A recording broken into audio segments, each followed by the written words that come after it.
Alright, so you know why you're here. You saw the clickbait. What is it exactly that YouTube wants?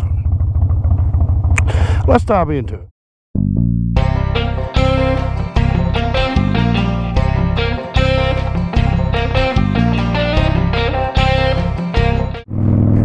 Alright guys, welcome back to this episode of Rolling with T-Bone, or welcome to this episode, whatever. As we're rolling out on Miss Kitty, I had uncovered one of the other bikes and then realized that Miss Kitty had a full tank of fuel, so Miss Kitty won. But anyway, rolling out on Miss Kitty. If you're new here, welcome in. My name's T-Bone. I shoot motorcycle related content and any kind of content really. If you are new here and you haven't hit the subscribe button, I invite you to go watch a few of my videos. Make sure that I am right for you, and if you think I am, consider giving me a subscribe, a like, and a share.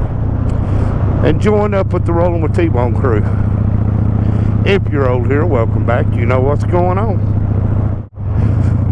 So today, as of the time I'm recording this, R1 had a doctor's appointment today. So I took off work and took her to her appointment. Now, it's a long ride. It's to Rome, Georgia. And in the process of going down and coming back, I started thinking about my YouTube channel and just how much over the last year or half a year it's changed. So this is what I want to share with you guys about what I have kind of learned about YouTube. I guess the first thing that I have learned is do not expect nothing. If you go into your YouTube channel and you start creating content with big expectations, you're just going to come out disappointed. So don't go into this thing with big expectations. If growth comes, growth will come on its own. It'll come at its own time. And if you try to force the growth, then you're just going to end up getting frustrated, losing faith in it, and quit. I mean, I've been going at this thing for nearly 4 years now, so the next thing I learned, and a year ago, guys, if you would have asked me if any of these things were important, I would have probably said no, just because I didn't really understand how the system worked. If that makes sense. I didn't understand exactly what it was that made the YouTube algorithm tick. Now, I have watched videos where they tried to explain to me how the YouTube algorithm ticked, and I just didn't understand. So I had to investigate from inside my own channel and from inside my own head. So a year ago, like I said, if you would have asked me if any of these things were important, I would have said absolutely not. Today, I'm proud to report I would have been wrong if you would have asked me that. So outside of the don't go in with great expectations, the first big thing I've learned is that thumbnails seem to actually be important. If you'll scroll down past a certain point, you'll see a lot of my videos, older videos, don't have thumbnails on them. And I've heard other content creators, moto bloggers even say, you gotta have a thumbnail. And I thought, you know, the thumbnail can't actually be that important. Well, looking at it and investigating it and seeing what has happened, the thumbnail actually is important, other than just being something aesthetically there to draw someone's eye to your channel. But like this video right here, take for instance, if I title this video what I've learned about YouTube, then I go up into the thumbnail with the photo and I type out, so what does YouTube want? Which one do you think is going to draw the eye first? Well, I thought I thought about myself. I thought, well, okay, this is real simple. What is it that I look at when I look at somebody's video? I always look for a thumbnail. Now, there's some channels where I know there's never a thumbnail. I check the description, especially if it's people that I'm already subscribed to. But if it's somebody that I'm not subscribed to, I'm pretty well much looking for a thumbnail, if that makes sense. I'm looking to see if there's something about their video that's going to draw my attention to the video. So first thing I learned is that the thumbnail could be more important than I thought. The next thing, I can't say that it is really super important, because if you go through the YouTube analytics, you're going to get conflicting reports about this subject right here, and that is the length of your video.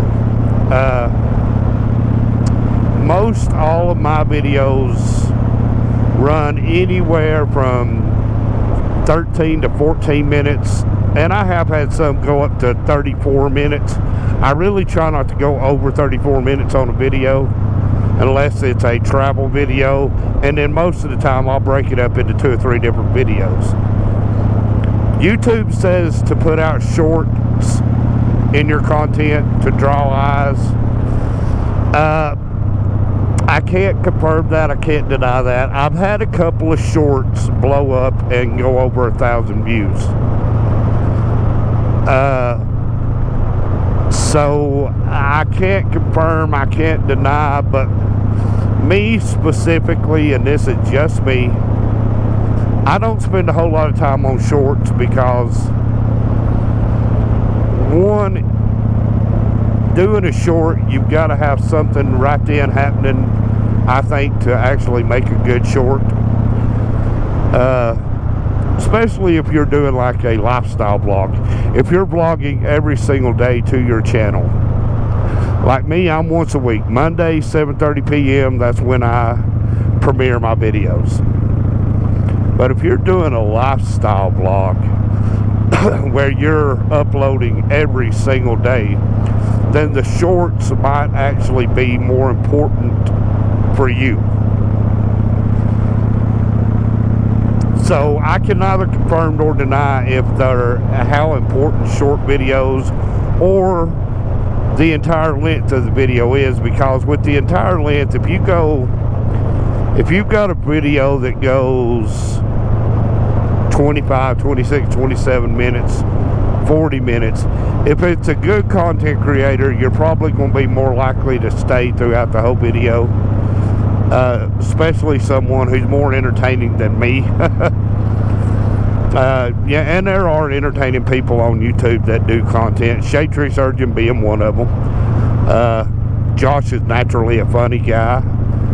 I enjoy his content, so I'm more apt to sit and watch a 40-minute video with him in it than I am, say, me. I can't even watch a 40-minute video of me when I'm editing them.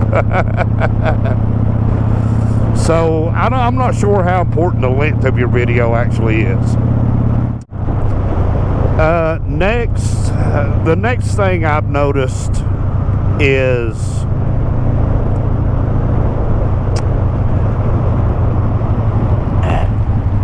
and it's going to be hard for me to say this so you guys understand what I'm trying to say. I go for different content.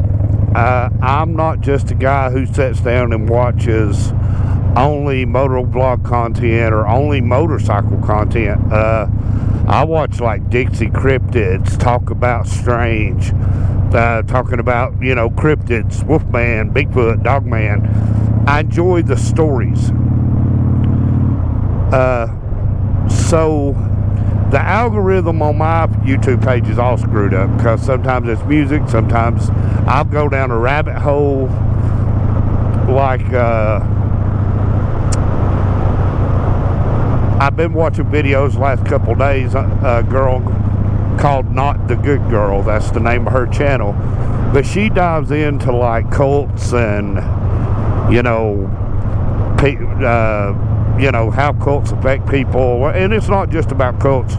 She dives into a lot of the mainstream stuff. So what I say all that to get to this point. if you're a moto vlogger and you want to just do moto vlogging content, then that kind of needs to be the lane you stay in. Because if you shoot 10 moto vlogging videos and then all of a sudden you're doing a talking head video, people might be more apt to just turn you off. Like my channel, every time I open an episode, I say, welcome to Rolling with T-Bone. I'm T-Bone. I shoot motorcycle related content and any kind of content really. That way they can go back, and every one of my videos I say the same thing. So if I'm in my truck shooting a video, it shouldn't come as a shock, but sometimes it will. So kind of stick with what you're going for, because if you bounce around a lot, the algorithm of YouTube's algorithm isn't going to know what to do with you. They're not going to know whose homepage to put you on, what homepage to put you on, or if you even need to be on a homepage. Next, this one is probably,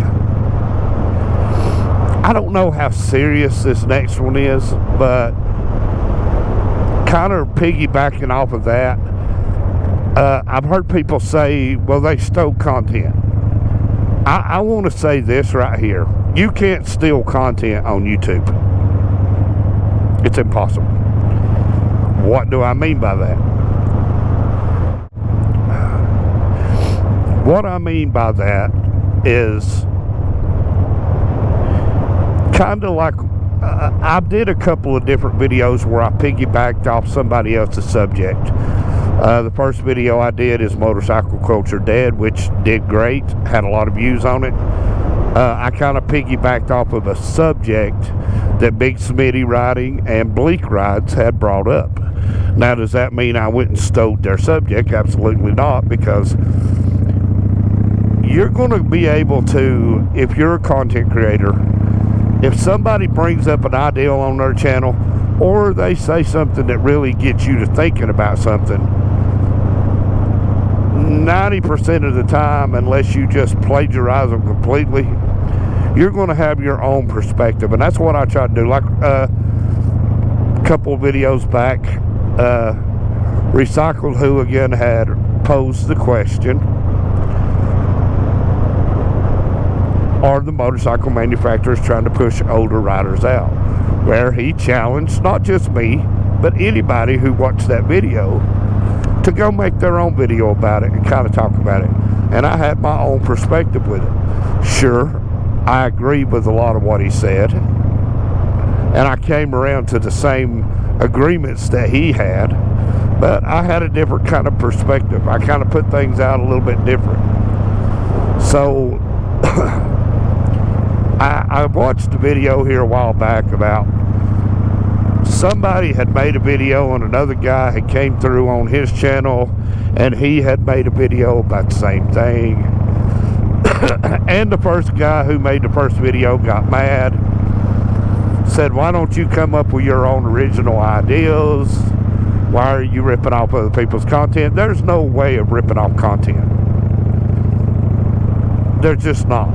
If I go into my YouTube search and I search for 2024 CVO Harley Davidson. Oh, they've closed the road on us. Okay, well, I guess we'll go back another way. If I go into my videos and I search for 2024 Road Glide, do you know how many people pop up on my homepage that have talked about the 2024 CVO Road Glide? And I'm going to tell you, Harley Davidson put a video out about the 2024 CVO Road Glide. Do you know how far down that list you have to scroll to find the Harley Davidson video about the Harley Davidson CVO 2024? A long ways. Because everybody has covered the 2024 CVOs. They did it last year with the 2023s. But just because one guy goes to a Harley dealership, or one girl goes to a Harley dealership, and she rides, or he rides, the new 2024 CVO on test rides, does that mean they're ripping each other's content off? No. That just means she has different viewers than him, and nobody's getting ripped off, and more people are learning about the content, learning about the product. So when I piggybacked off of Bleak Rides and Big Smitty Riding, they didn't start screaming, well, you're stealing our content. No, they both commented. They enjoyed my perspective of the subject they had brought up, and that was it. Kind of went on about their business. Subscribe to each other's channels and enjoy each other's content. Same thing with Recycled Hooligan. Hooligan didn't say, well, that was my idea, you shouldn't have ripped that off and did a video. He wanted to know my opinion on what he was talking about. He wants to know your opinion on what he's talking about. You have this platform, so you make a video talking about what he's talking about. So you can't rip off somebody on YouTube. There's no way to rip off somebody's content. I'm sorry. But that's one of the things that the algorithm looks for. Just for an example, nobody lose their mind. If I go to my search bar and I type in hashtag Michael Jordan, Michael Jordan's mixtape comes up, his career highlights. Okay, do you know how many content creators have reacted to the Jordan mixtape? The list is long. A lot of content creators have reacted to the Michael Jordan mixtape. Did they rip each other off? No, they didn't. So be careful saying that someone is ripping off your content ideas. Now, if you're sitting at dinner with someone and they are talking about an idea that they're going to do for a video, and then you run ahead of them, and the next day you upload the video talking about the idea that they were talking about when you were eating dinner with them, that's between you and them. YouTube don't care. I'll tell you that right now. YouTube don't care about the conversation you guys had when you were talking at dinner. They don't care who uploaded the video first. So be careful about you're getting your content ripped off, because there's no such thing on YouTube.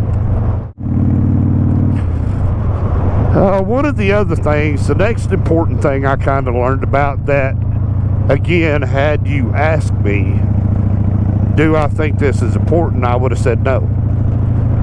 That's hashtags. Guys, I have learned that the hashtags are really, really important.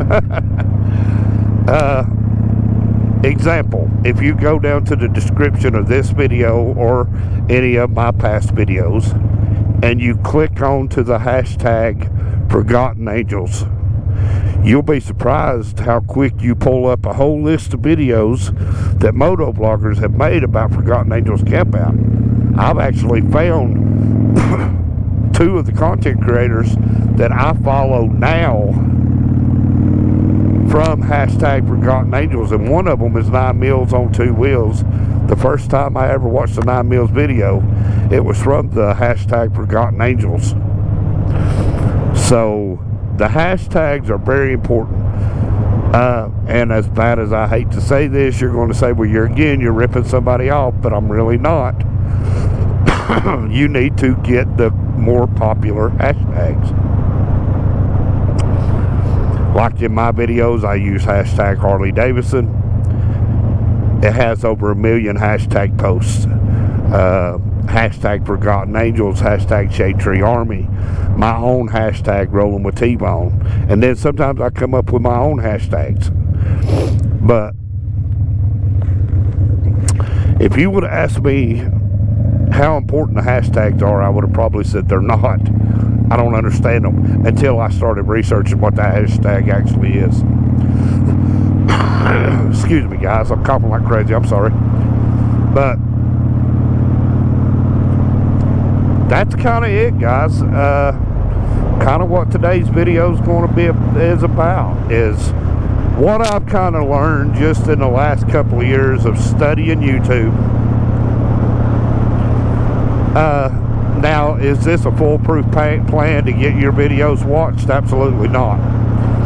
Because I can tell you this, Recycled Hooligan, who is in my premiere right now, can tell you this, and anybody, other content creator who's in my video premiere right now will tell you, you cannot, there's no way to predict which of your videos is going to take off and be successful. I have worked on videos where I have sat down and done a ton of clipping, a ton of editing, a ton of adding stuff to the video. 100 views, 149 views. I'm thankful for those views, don't get me wrong. But then, like some of my other videos that I know I have rushed through, like the motorcycle gatekeepers, I felt the video's good, the content's good, but as I was shooting that, I kind of felt like I was rushed, that I was even rushing the video. 8,800 and something views on that video. I would have laid even odds that that video would not blow up and do anything. So if you don't know how to check your analytics on YouTube, because nobody told me, I had to learn it for myself. If you go to your app store, whether it's on the Google store or the Apple store, if you go to your store and you download the YouTube Studio, it's called YT Studio, you link it to your channel, and then it tells you all your analytics, what videos doing what. You can go into your YouTube Studio and add a thumbnail after the fact. You can go in and edit out something in the video. YouTube Studio is very important if you're trying to create a certain type of content. Next would be, because this is kind of what I've learned by just listening to what YouTube has told me about my videos. Sorry about that, guys. I missed my turn, went on toward town, so I turned around and came back to the Crest Lawn. Kind of got me something to drink to wash down everything that was going on. I noticed I had a pretty good frog in my throat. My voice was starting to get real scratchy. Because spring, she is a-coming. The pine trees are pining. The oak trees are getting ready to start oaking. The schnozberries taste like schnozberries. Spring is on the way. So what I was talking about with the YouTube Studio, guys, and some of the important things that I've learned from the YouTube Studio is each week YouTube will update me on what's going on with my channel, how many likes I've got, how many new subscribers I've got, which one of my videos performed the best, so on and so forth. But the one thing that's actually very cool is it tells me where people found my videos. YouTube Home, Up Next, and Search. YouTube Home and Up Next are my top two how people found my videos. So what I've kind of gathered, if I'm going to try to put just a point blank on this thing, is YouTube wants consistency. If you upload your video a certain day of the week, stay on that day of the week. Unless you're doing a lifestyle vlogging, you upload every day. Just try to stay at the same time. I try to do that. Sometimes I actually have to change the time that my video premieres, and I hate when I have to do that, but sometimes you just have to. Monday 7:30 is usually my time, 7:30 Eastern time, 6:30 Recycled Hooligan time. But I think what YouTube wants is consistency. Stay in your lane, kind of watch your vlog. is going to be about. If you're doing a moto vlog, the subject may not be as important as the fact that when they click onto your video, you're on your motorcycle or you're doing a talk ahead video, which is why I said, like I said earlier, I leave that disclaimer. I shoot motorcycle content and any kind of content, really.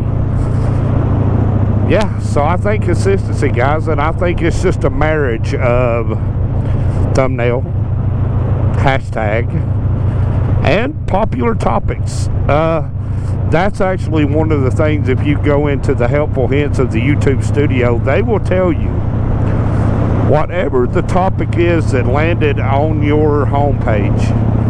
If it's something interesting, then you should do a video about that same topic, which is why I said you can't rip off somebody's content, because YouTube is telling you to do that. They're telling you that if there is a highly viewed video pops up on your homepage, use those hashtags, use that content creators.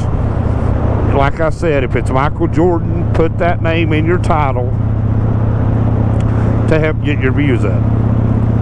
Now, here is my other disclaimer. Is this a foolproof plan to get videos watched on your YouTube page? Absolutely not. I know. So don't come back to me in 6 videos that you put up on your page and say, well, T-Bone, I'm still not getting no views. Guys, it took me 4 years to get views. You have to have one video break and get a high amount of views. And then once that happens, you start getting more subscribers, you start getting more views. That's just the way it works on YouTube. But I'll tell you one other little thing that I had noticed, and I've noticed other YouTubers talk about uploading on Twitch, other platforms. I noticed when I was uploading on Facebook and on YouTube, my views wasn't changing on either one. So instead of uploading the video to Facebook, I've just started sharing my video to my Facebook page, but they still have to go through YouTube to watch my video. That actually helped out a lot. Not only for memory and my device, but for drawing those eyes to my YouTube platform. Because at the end of the day, the YouTube channel is what I want to grow, not so I can prosper from it.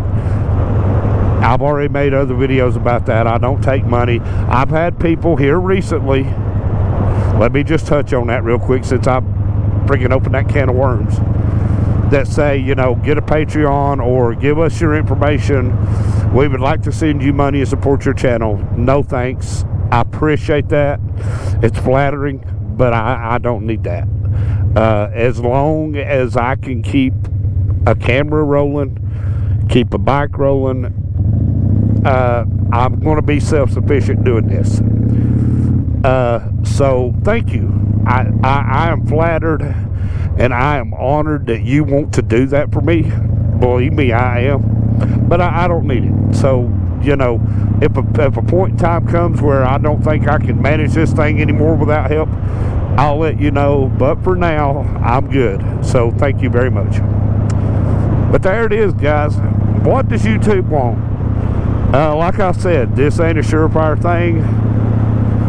But, who knows? It can't hurt to try these things. Rip off them hashtags and try to work on them thumbnails, guys. But I'll tell you what, I'm going to drop it off right here, guys. I'm actually going to continue riding without y'all because I need a moment of meditation riding solo. But guys, until the next time, y'all, I'm T-Bone. This has been Rolling with T-Bone. Y'all take care of yourselves, take care of each other. Remember to like, share, comment, subscribe. And hey, thanks for watching.